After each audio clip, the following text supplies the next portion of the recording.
Thank you so much for joining me at the Love Manual. I'm Mel, your host. Today, I have the pleasure of speaking with special guest Rosalind Sedacca, who is a phenomenal young lady who deals with child-centered divorce issues. Please help me welcome her to the show. Thank you so much for joining me, Rosalind. Thank you, Mel. It's a pleasure to be here with you. How you doing today? I'm doing great. Good, good. Please do me a favor, introduce yourself to the viewers and listeners and let them know a little bit about who you are and what you do. Okay. Well, I'm the founder of the Child Centered Divorce Network. I'm a divorce and co-parenting coach and the author of several books and ebooks and e-courses, all focused on helping parents make the best decisions to protect their children before, during, and long, long after divorce. So I do personal one-on-one coaching, and I also support families in making decisions about divorce and parenting, co-parenting after divorce, dating after divorce. And I've created several ebooks and e-courses and programs with information for people who can't work one-on-one with me. And the Child Centered Divorce Network is international. Wow, that is amazing. So, why did you found the Child Centered Divorce Network? Well, that's a good question because I wasn't expecting to. My background was in writing and I was working Oh, in marketing for a good part of my life. But I uh-huh. had a divorce in my 40s Mm, and it was a very challenging and difficult experience. And I waited years and years to make the decision because I didn't want it to affect my son in a negative way. And I held off. And finally, after years of therapy and coaching, and other services, I finally made the decision to get a divorce. And my ex and I learned how to co-parent and raise my son, who was 11 at the time. We mm, raised him to adulthood. And one day, out of the blue, and my son was in his early 20s, he came to me and he said, "You know, Ma, you and Daddy did a really good job with the divorce, and I just want to thank you." And wow. I let out such a sigh of relief because I was not expecting to hear that from my son. Right. And he said that most of his friends whose parents divorced either hated their parents or were very angry at them because things really got messy and difficult for the children. So he thanked me again, and I realized that I had learned so much over the years in how to co-parent effectively and how to honor him as a child growing up. And I knew that I had a lot of wisdom and decided to tap into it. And so after that point, it became the catalyst for my founding the Child Centered Divorce Network, becoming a divorce and co-parenting coach, and Mhm. creating the ebooks and e-courses and programs that I followed up with, and realized that I could help people not only in the United States, but around the world, because even though divorce laws are different in different places, Mhm. the dynamics of when you're a family and you have children and you're divorcing and co-parenting after divorce, they're pretty much the same no matter what country you're living in. Right. Wow.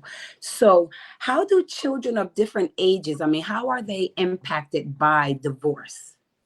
Yeah, and it is different as children age. Young children, toddlers, and very young children, obviously they don't know what's going on in the family, but all Mhm. kids pick up on energy, especially negative energy, tension and conflict. And Yeah. so if the energy in the home is not positive and happy, kids will pick up Yeah. on the moods of the parents, the tension around them. They'll cry and be more emotional and more Mhm. distraught. And then as they move into the earlier childhood years, again, they pick up on what's going on with their parents. They don't understand what's happening, but they get sad, they get confused, distraught, upset more easily. Yeah. And very often they revert to younger age behavior, bedwetting and things like that. When they get into elementary school, they start asking more questions and being more concerned about what other friends and other people are saying to them about it. And they're asking a lot more questions to you. Mhm. And they start getting more opinionated. When they get into middle school and high school, they can be very opinionated. They can take sides with one parent over the other. They can accuse you Mhm. and say, I didn't like that you did this and that to my mommy or my daddy. And so the Right. older the child is, the more memories they may have of life before the divorce, and the more Hmm. angry and upset they can be. Some children will act out, be belligerent, Yeah. bullying, hostile. Their grades will be impacted negatively in Yeah. school because they're feeling alone, angry, frustrated. Other kids will turn in, get very introverted. Some of them even suicidal, or revert to a younger age and become antisocial. And so, Yeah. no matter what you're seeing from your children, parents have to be very mindful of the symptoms that they're seeing and Right. behavior that they're looking at, and reach out immediately for professional support so they can nip things in the bud and not wait years and years until the consequences are much more dramatic. Yes.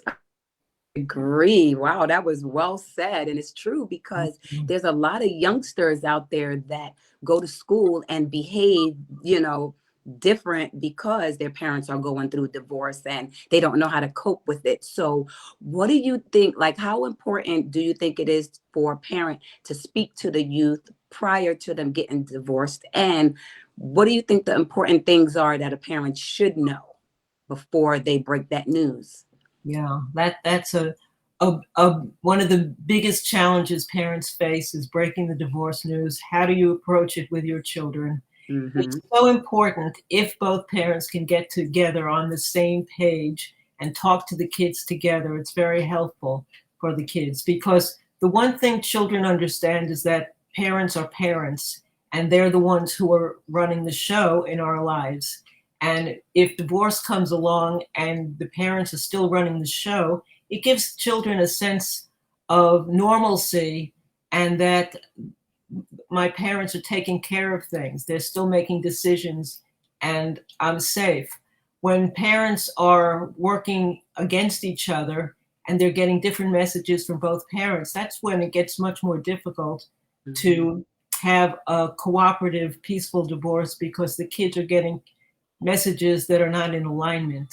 So it's really best if both parents can sit down with the kids together and say something to the effect of, mom and dad, or whoever the parents are not getting along well, Hmm. where there's been tension at home. You may have noticed us fighting, and we've decided that life would be better for everyone in the family if we lived in two separate homes. And then you could spend quality time with mom when you're with her, quality time with dad when you're with him, and we'll all be happier and more peaceful.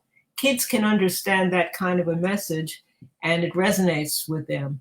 It's very important to remind children that it's never ever their fault. Even if you're fighting about the kids, it's Hmm. not their fault. It's an adult issue. It has to do with your relationship and your parenting. And Right. so kids have a tendency to blame themselves and Hmm. maybe if I got better grades in school, maybe if I didn't hit my brother, Right. maybe if I wasn't so fresh to mom, they wouldn't be having a divorce. And it's very tempting for kids to feel that way, because that their brains can't process the complexities of adult relationship issues. Wow. So as parents, we want to remind them that this is not your fault, and that we're going to be taking care of things, that this is about change and not about blame. So parents never should be taking sides and pointing the finger at one another and saying, if your dad wasn't an alcoholic, we wouldn't be getting a divorce. If your mom Right. didn't have an affair, we wouldn't be getting a divorce. That's not information for children to know. They can't comprehend it and understand it. They certainly can't fix your divorce. So you Right. want to be telling them that we want everyone to feel better and be more peaceful, Hmm. and life will be better. So this Yeah. divorce is about change, not about blame. Change is a normal part of life. The seasons change, our hairstyles change, our clothing styles change, our grades in school change. This is Uh-huh. a change in the form of our family, but we're still a family. We're still Right. your parents. We still love you, and we always will love you. That's a huge piece of security for children to hear, that both parents are still going to be their parents, and both Mhm. parents are still going to love them no matter what. When kids get that message, it helps them accept the other changes that are taking place in the family, because their security structure is not being impacted. So Right. the more you can do to keep the life aligned and make as few changes as possible, if Uh-huh. you could keep them in the same school, living in the same neighborhood, that kind of thing. Yeah. It's just Yeah. Keep some normalcy in their life, right? exactly, exactly. And that's what we try to do. And we always remind them that they're innocent, they're never to blame, and that Mhm. they always will be loved, because a child will think, maybe if I don't behave well, mom or dad Yeah. will divorce me in the Yeah. future. We don't want Right. to be thinking anything like that. Wow, and children do think that way too, and that was a really good point. As far as you saying that the children will say, "Hey, is it me?" Or the parents definitely should sit down and talk with the children so that way they won't feel it was them. That's a good point. I like that. Hopefully, a lot of listeners and viewers are taking some tips from you and some advice, especially if they're about to go through that process. So, what are some mistakes that parents should avoid when talking to their child about divorce? I know you mentioned a few, like not blaming because your dad is an alcoholic, or not blaming because your mom cheated. But what other, errors do parents make when it's time to speak with their youth about this topic? There are so many, and it's so sad because these are mistakes that don't have to be made. And these are the problems. It's not divorce per se that harms and scars children. It's the way the parents handle the divorce. And that's the big thing to keep in mind. Hmm. So, yes, it's not bad mouthing the other parent, no matter what's going on. Hmm. But it's talking about the other parent respectfully, because when you badmouth your child's other parent, it's a part of them. Children innately love both parents, even if or both of the parents aren't good parents. Kids love them, and when it hurts them, when you say something damaging and disrespectful and harmful about their other parents. So that's a huge mistake. You also want to keep children away from any parental conflict. So if you're having fights, then you have to keep them not only not in the same room with the door closed, but not in the same household, not on the phone, not Right. talking to neighbors. You don't want the kids to be exposed to anger and conflict between parents, because kids' nervous systems are affected, their psyches are affected, they're emotionally and psychologically harmed by anger and conflict. And that has to do with children in an intact marriage as well. Marriage where conflict is high is emotionally damaging to children. So vent to your friends at a time when the kids aren't around. Call in a coach or a therapist to give you help. But don't do this, don't talk about it, and don't have your fights around the kids or within earshot of the kids, because it's harmful for them. You also want to keep in mind that children can never fix your relationship issues, and they will try because they want to make everything good Yes, for their parents. they do. Once Yep. they can't fix it, you should never share adult information with children, because it changes who they are. Yeah. Suddenly they want to become the little adult, Hmm. and they want to make everything good for mom or dad. Right. And so it Wow. robs them of their childhood. Suddenly your child is thinking like a little adult, whether they're Yeah. 9 or 12 or 15. It's Hmm. not appropriate. So Yeah. don't confide in your kids. Don't tell them stories to get them on your side. It's so tempting. Right. You want to align the kids with you and say, well, Yeah. this about your dad then, but it's damaging to the children. So you don't let your kids become your confidants. You Uh-huh. also don't let your kids become your little spies.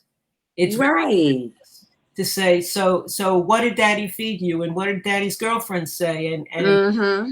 what did mom do when your report card came home? And yes, of course, you're going to have conversations and dialogue with the kids about what happened when they weren't with you. But Right. kids can pick up on the differences between an interesting conversation and one where you're spying, when you're asking them to share intimate information or details, or when you're trying to pull information out of them, they pick up on it.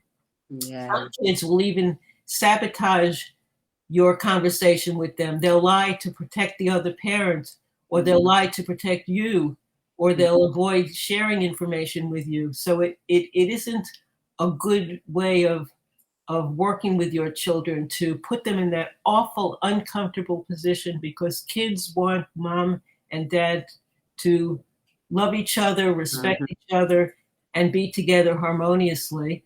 And you Yeah. also don't want them to become your little messengers. It's very tempting to say, "Tell daddy I'm going to be an hour late. I'll pick you up at 7."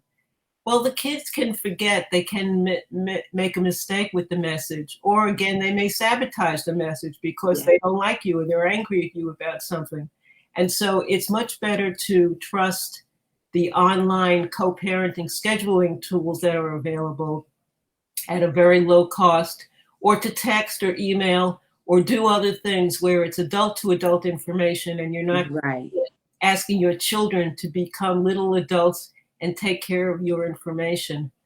The more you honor these mistakes and avoid them, Uh-huh. the happier your children will be, the smoother your co-parenting will be after divorce, Hmm. the better life will be for everyone in the family on a long-term basis. Wow, absolutely. I love that. And I'm glad that you led right into that, because I was going to ask you, what are some successful ways that co-parenting can work besides not having your children be little spies? Yes. So there's lots of things you could do successfully as co-parents. And if you ask yourself the question, do I love my children more than I may hate or dislike my ex? And the answer is yes, I do love my children more. Then that can guide you in making wise co-parenting decisions. Obviously, you're not going to be in agreement about everything, just as you weren't as parents before the divorce, Right. and no one expects you to. But if you are in alignment in understanding that we are together as co-parents only for the purpose of taking care of and protecting our children and raising them into being successful, mature, responsible adults, Hmm. then you learn to, one, pick your battles. You don't want to be micromanaging your co-parent. They're going to have a different style of doing things. They may have different rules when it comes to discipline, or different bedtimes, and different ways of approaching when to do homework and other things. And it's better to take a hands-off approach and not micromanage everything about what they're doing. Stand up when you have to pick a battle. If they're doing something that you know is harmful for your child and you have to speak out, of course speak out. Uh-huh. And be forceful, and get support if you need support of a professional behind you. But don't tear apart every minute of everything that's going on, saying, I didn't like that you fed the kids this the other night, and Right. involved in minuscule things. Yeah. Also, catch your co-parent doing something right and acknowledge them, thank them for it. It's a Mm. wonderful thing for you to say, thanks for picking the kids up a half hour early. I really appreciate it. I'll be happy to do that for you as well. Find ways to accommodate one another, do favors for one another, because it's inevitable that you're going to need to do that and get it back in return. Yeah. Life is full of accidents and unexpected moments and work issues and things when schedules change and the unexpected happens. And Yeah. if you can be there for one another and remember that what you share is a love for these children that no one else on the planet loves as much as you two, Hmm. then you should have an attitude of, sure, I'll do that. And yes, I expect you to be doing me some favors in return, because co-parenting doesn't end at the end of the divorce. It doesn't end when the kids are a certain age. It goes on forever. You're a co-parent for the rest of your life. Yes. When your kids graduates from school, when they get married, when there's grandchildren, you're going to be co-parenting, and you want to co-parent in a manner that's responsible and mature, so that your kids aren't embarrassed to have you in the same room when they're at their wedding. Yes. When your kids are not embarrassed to have you in the same room when they're celebrating happy occasions in life. You want to be there for them. And also, I have to constantly remind clients that we are role models for our children every Hmm. moment of every day. And Yeah. it's not what we say, it's what we do. It's not Wow. the lecture we give them, it's they're watching us. How are you handling conflict? How are Mm-hmm. you handling the tough times and the sad times? And what decisions are you making? Are you making decisions that are selfish, or are Right. you making decisions that are wise and conscious, and showing your children behavior that you can be proud of, that they will be proud of, that Mm-hmm. they'll want to emulate. So Right. all of this is on us as parents, and sometimes it's very tempting to take the lazy road, or Mm-hmm. be vindictive and be Yes. hateful and resentful. It's so easy to justify those behaviors, Mm-hmm. but it turns on us. And a lot of children are very angry at their parents when the children grow up to adults. Yeah. They really are angry and hateful to the parents because they resent so many ways that their lives were torn apart that didn't have to be. So we have choices every minute of every day now, today, Mm-hmm. make decisions. And I always remind my clients that it's never too late to apologize. Maybe you've been Wow. doing one or more of the things that we're talking about and realizing I shouldn't be doing that. Or, well, you could stop and you could look your child in the eye and Mhm. say, hey, I've been doing something I shouldn't have done, and I'm really sorry. Sorry I decided that. I'm sorry I said that. I'm going to change, and I hope you'll forgive me. Children will always forgive you when They you grant will. their forgiveness. And Mm-hmm. what you're doing is showing them the very best of how to behave and be honorable and mature as an adult. So the role model messages they're getting are something that will last for an eternity. Hmm. I love it. I love the way you just word everything. You're just like Well, so thank you. smooth with it. So, I know that you have a free ebook for our listeners. You want to tell us a little bit about that? Oh, yes. It's called Post-Divorce Parenting: Success Strategies for Getting It Right. And it's right on the homepage of my website, childcentereddivorce.com.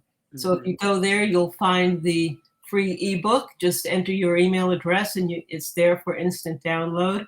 And Hmm. you'll also find a lot of other e-courses and programs on anger management, on breaking the divorce news to children, on Hmm. co-parenting success strategies, Yeah. and all the nuances of moving on through the divorce and co-parenting experience in the best possible way. So you have the happy ending that I had when your child says, thank you, thank you, thank you. You did it right. Wow. And that is so important. And I know that your heart melted when you heard that because, Oh, oh, there goes your book. How do I tell? Love it. I know, divorce is not easy and the children have to, listen to mom and listen to dad. But your tips, man, they're so powerful because children pay attention to these things, like you said. And if mom's on the phone with one of her girlfriends bashing dad and, the kid is listening, I mean, it's not exactly. good. No, it's not. It's not. Yeah. And sometimes, we see behavior that parents should be ashamed of, just embarrassed about. Yeah. Our children should never have to be embarrassed to have their parents in the same room for 2 hours out of their life for a happy experience. Shame on those parents. Yes, Our I kids deserve agree. better than that.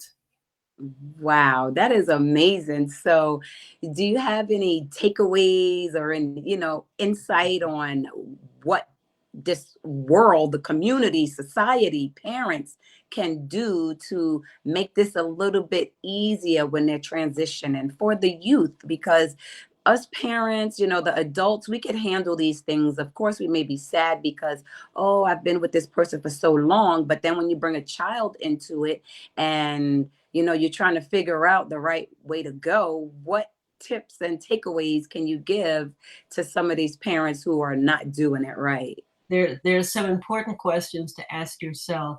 And the first one is, ask yourself this: how are my kids going to feel about the way we handled the divorce when they're grown adults?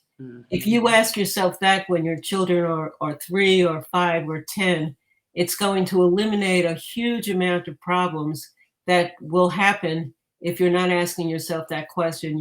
It's hard to imagine when you have young kids that they're ever going to grow up and hold you accountable, but they will, and they do. Yep. So think about what the kids are going to be saying about, did you lie? Did you manipulate things? Did you do things to alienate them from their other parent? They're going to hold you accountable and be very angry. You also want to remember that question, do I love my children more than I may hate or dislike my ex? And make sure the answer is yes, I do, so that you think twice before you do anything and think before making decisions. And another great question to ask is, what would I be making this same parenting decision if we were still married? So if you're changing the answer and you would have said yes, but now you're saying no because you want to get back at your ex, you're hurting your kids as well as you're hurting your ex. And why are you hurting your children? They're innocent. So think about the answers to these kinds of questions, and it'll steer you in the right direction so that you make loving, supportive decisions, and your kids will catch you when you're an adult and say, thank you, thank you, thank you for doing it right. Yes, and I know that'll make the parents feel really great, just like it made you feel. So, looking at your book now, I think that that is an important tool to put in the divorce tool bag for individuals to, learn how to cope with your own divorce when you're talking to your child. It's not easy. I know it's not an easy thing. No, no, it's not easy. It's going to be one of the most difficult, challenging issues and issues that you're dealing with in life. But if you think first before making every decision, then you'll make the right decision because you're thinking about your children and putting yourself in their shoes. When you put yourself in your children's shoes, you make better decisions. Absolutely. You couldn't have said it better. So, do you suggest families prior to divorce go to counseling to tell the child, or do you think that it's best in the comfort of their own home to do it that way? It depends on what's going on, the volatility in the home. If there's conflict and a lot of tension, then counseling can be very, very helpful. In many cases, they don't. The kids don't need the counseling. It's the parents that need the counseling. So if you go see a coach like myself and talk to me and get the do's and don'ts, then your kids are going to be able to sail through the divorce because you're not creating more conflict and tension in their lives. The whole idea is to keep their lives as smooth and conflict-free as possible before, during, and long, long after the divorce. And that's what they'll thank you for. So we don't have to be giving our kids therapy unless they're already been messed up because of things we did. What we want to do is be enlightened before we move into the divorce, so we avoid the serious mistakes and honor our children as the loving beings that they deserve to be honored as. Yes, I agree 100%. You are amazing. So, Rosalind, please tell the listeners and the viewers, where can they find you if they are looking for you? Very simple. Go to child-centered with an ED, childcentereddivorce.com.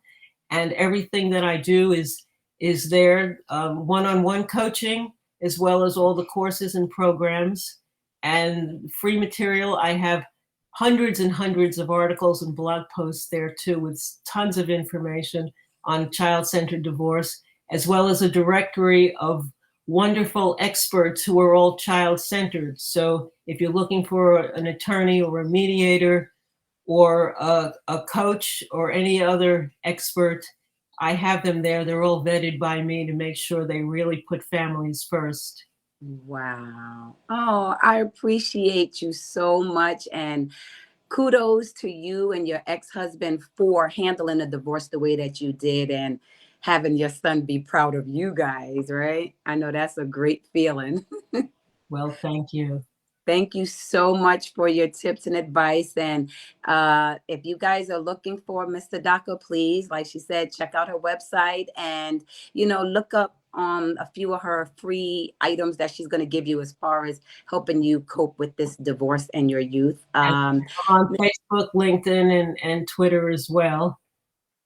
All right. So you guys could find her on all of those social media platforms, and please make sure you do, because she is definitely someone that you would want to connect with to help you help yourself and your children. So thank you, Miss Sedacca. I appreciate you so much. Thank Thank you, you. Mel. It was a pleasure talking with you. Thank you so much. And you enjoy the rest of your Friday, okay? You as well. Thank you. Bye. Oh, guys, that was a good show. We know that there's a lot of individuals going through the divorce right now, whether it was pre-COVID, post-COVID, or whatever. But the way that you tell your youth and the way that you handle these things, it really should be taken into consideration, because, like Ms. Sadaka said, they'll grow up and they'll resent the things that they've seen. So make sure you guys check her out so that we can get some more tips and advice. And please check us out on the Love Manual on YouTube. Don't forget to subscribe, and we'll be able to bring you some more important content as far as divorce, children, mental health, all types of things. So please stay tuned until the next time. Bye bye.